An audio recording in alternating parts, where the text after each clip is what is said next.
सर्व दत्त परिवारास साष्टांग प्रणिपात. दत्त माझा मी दत्ताचा. रचना श्री गुरु दत्त चरणी अर्पण. तत्पूर्वी चॅनल आवडल्यास लाईक, शेअर आणि सबस्क्राईब जरूर करावे. माऊलींनो, आपण ऐकत आहोत श्रीकृष्ण भाग 22. यापूर्वीच्या भागामध्ये आपण पाहिले की यशोदा मातेने श्रीकृष्णाला एका उखळाला बांधले आहे आणि त्या उखळाच्या समोर जेथे श्रीकृष्णांना बांधले होते तेथेच 2 अर्जुन वृक्ष होते आणि गतजन्मात हे 2 वृक्ष म्हणजेच देवांचे देव कुबेर यांचे पुत्र होते आणि त्यांची नावे नलकुवर आणि मणिग्रीव अशी होती. तर नलकुवर आणि मणिग्रीव ही जी 2 कुबेर पुत्र होती त्यांना मिळालेला शाप आणि नारद मुनींच्या मंगल इच्छेतून त्या दोघांचा झालेला उद्धार याबाबतचे कथन आज आपण पाहणार आहोत.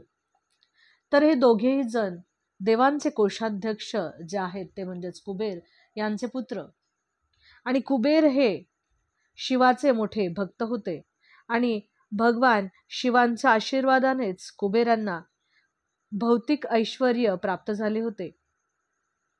सामान्यतः जेव्हा श्रीमंत मनुष्याची जी मुले असतात ती सुरा आणि स्त्री यामध्येच रत होत असतात, त्याचप्रमाणे या दोघांचेही झाले. ते दोघेही मद्य आणि मैथुनाच्या आहारी गेलेले होते.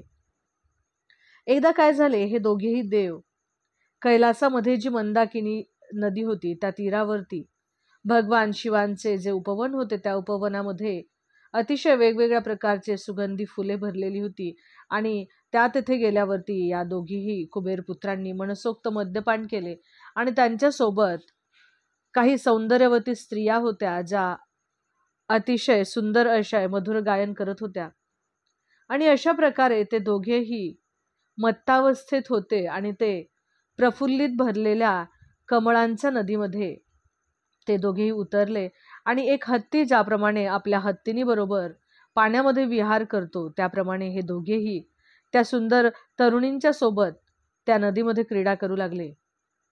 आणि ते क्रीडा करताना ते दोघे जण एवढे दंग झाले की त्याच दिशेने महर्षी नारद मुनींचे जेव्हा आगमन झाले त्यावेळेला हे दोघेही जण नशेमध्ये अतिशय मत्त झाले होते आणि नारद मुनी त्या ठिकाणावरून जात आहेत हे देखील त्यांच्या लक्षात आले नाही.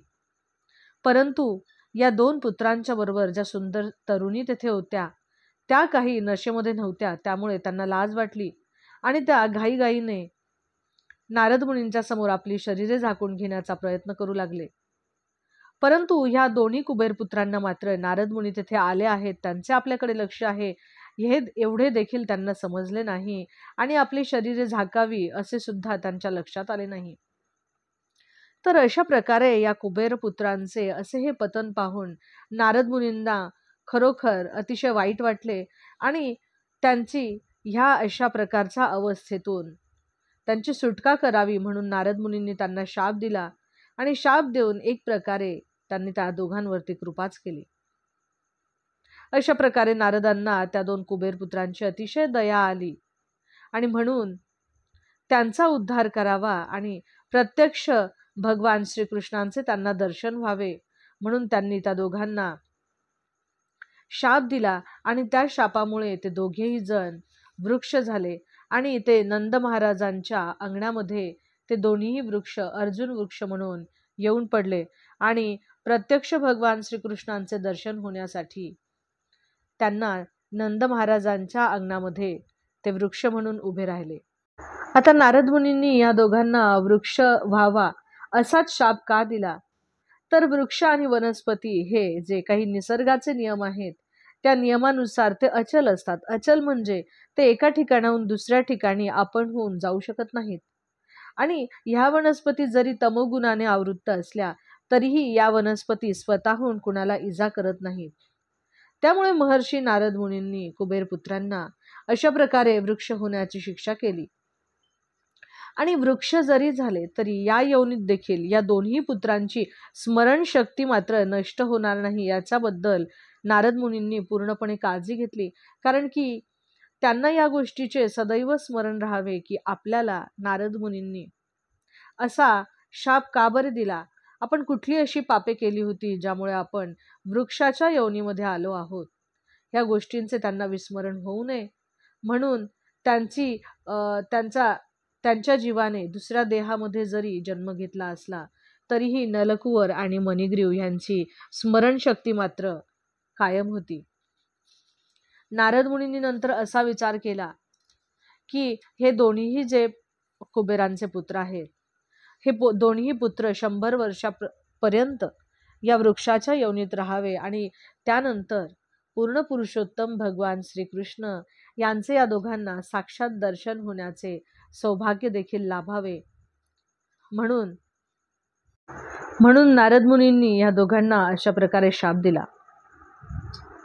आणि हा सर्व प्रसंग झाल्यानंतर नारद मुनी तेथून नारायणाश्रमाला मार्गस्थ झाले.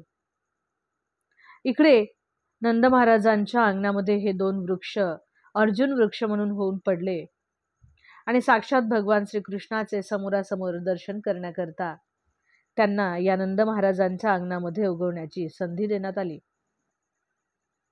जरी यशोदा मातेने गोपाळ कृष्णांना उखळाला बांधले होते तरी देखील आपले भक्त श्रेष्ठ म्हणजे नारद मुनी यांची वाणी सत्य करण्यासाठी जणू काही श्रीकृष्णांनी त्या उखळा सगट रांगत रांगत ते या अर्जुन वृक्षाकडे चालले होते. समोरचे हे जे 2 अर्जुन वृक्ष आहेत हे वस्तुतः कुबेरांचेच पुत्र आहे हे भगवान श्रीकृष्णांना माहीत होते आणि त्यामुळे त्यांनी त्यांच्या मनामध्ये असा विचार केला की माझे जे परमभक्त आहेत नारद मुनी त्यांची वाणी मला आता खरोखर सत्य ठरवलीच पाहिजे. आणि असा विचार करून भगवान श्रीकृष्ण त्या 2 वृक्षांच्या मधून आपले उखळ घेऊन जाण्याचा प्रयत्न करत होते. तर त्या उखळाच्या दोन्ही बाजू या त्या वृक्षामध्ये अडकल्या होत्या आणि याच संधीचा फायदा घेऊन श्रीकृष्णांनी अजूनच जोर लावला आणि जोर लावतात क्षणी दोर ओढायला त्यांनी सुरुवात केली आणि त्यावेळी एकदम मोठा आवाज झाला आणि ते दोन्हीही अर्जुन वृक्ष उन्मळून खाली पडले. त्याच्या सर्वत्र शाखा पसरल्या आणि ते वृक्ष उन्मळून खाली पडताच त्या वृक्षामधून 2 तेजस्वी महान असे पुरुष बाहेर आले. त्या दोघांचेही तेज अगदी प्रदीप्त अग्नीसारखे होते आणि त्यांच्या तेथील उपस्थितीमुळे सर्वच बाजू ह्या अतिशय प्रकाशमान झाल्या होत्या. ते अतिशय नयन रम्य दृश्य होते आणि ते दोन्हीही पुरुष तात्काळ गोपाळ कृष्णांच्या समोर आले आणि त्यांनी नम्रपणे भगवान श्रीकृष्णांना साष्टांग प्रणिपात केला आहे. आणि ते आपल्या भगवान श्रीकृष्णांना म्हणत आहेत की हे आदि पुरुषोत्तमा, अखिल योग सिद्धींचे आपण स्वामी आहात आणि आपल्या या शक्तीचा सर्वत्र विस्तार आहे हे आम्हाला काही विद्वान ब्राह्मणांनी उत्तम प्रकारे सांगितले आहे. आणि या शक्ती आहेत कधी व्यक्त असतात तर कधी या शक्ती अव्यक्त असतात. आपणच प्राणीमात्रांच्या जीवाचे, इंद्रियांचे, शरीराचे मूळ प्रदाते आहात. आपणच साक्षात भगवान विष्णू आहात. आपले दिव्य गुण तर सृजनापूर्वी आणि त्याच्यानंतर देखील सदैव अस्तित्वात असतातच. आणि आपल्या चरणकमळांची आम्ही दोघेही सादर नमस्कार करतो.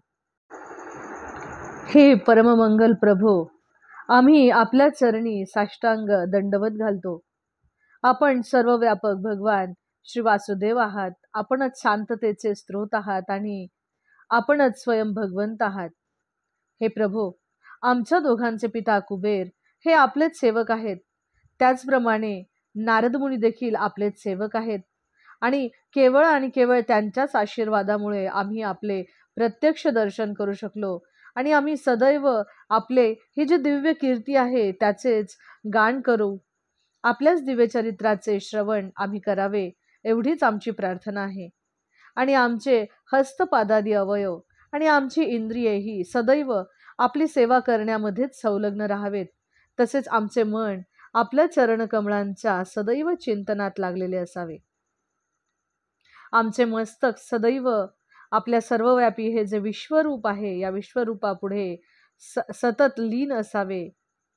स्वर्गीय देव नलकुवर आणि मणिग्रीव हे दोघेही अशा प्रकारे गोपाळकृष्णांची प्रार्थना करू लागले.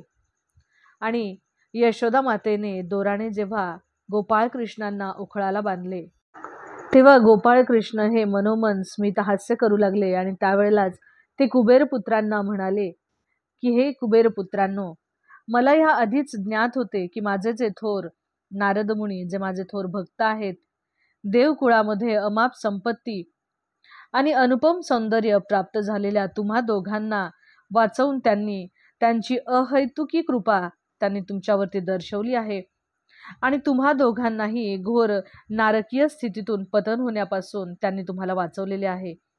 या सर्व वस्तुस्थितीची मला जाणीव आहे आणि तुम्ही अतिशय भाग्यवान आहात, कारण त्यांनी तुम्हाला शाप दिला असे नाही, तर त्यांनी तुम्हाला माझ्या दर्शनाची फार मोठी संधीच उपलब्ध करून दिलेली आहे. आणि ज्यांना कुणाला योगायोगाने नारद मुनींसारख्या शांत आणि दयाळू साधू संताची कधीही भेट होते, तेव्हा तो बद्ध जीव त्याच ठिकाणी तात्काळ मुक्ती पावतो. म्हणून नलकुवर आणि मणिग्रीव, तुम्ही माझ्याबद्दलचे तुमच्या मनामध्ये जे प्रेम आहे ते विकसित केले असल्यामुळे तुमच्या या जन्माचे सार्थक झालेले आहे. त्यानंतर त्या दोन्ही देवतांनी भगवान श्रीकृष्णांना अनेक प्रदक्षिणा केल्या आणि त्यांना वारंवार साष्टांग प्रणिपात केला आणि त्यानंतर ते दोघेही जण स्वर्गाकडे त्या दोघांनी प्रस्थान केले. त्यानंतर गोपाळकृष्ण हे सामान्य बालकासारखे त्या उखळाचा दोराला बांधलेल्या अवस्थेत तसेच बसून राहिले. अवधूत चिंतन श्री गुरुदेव दत्त.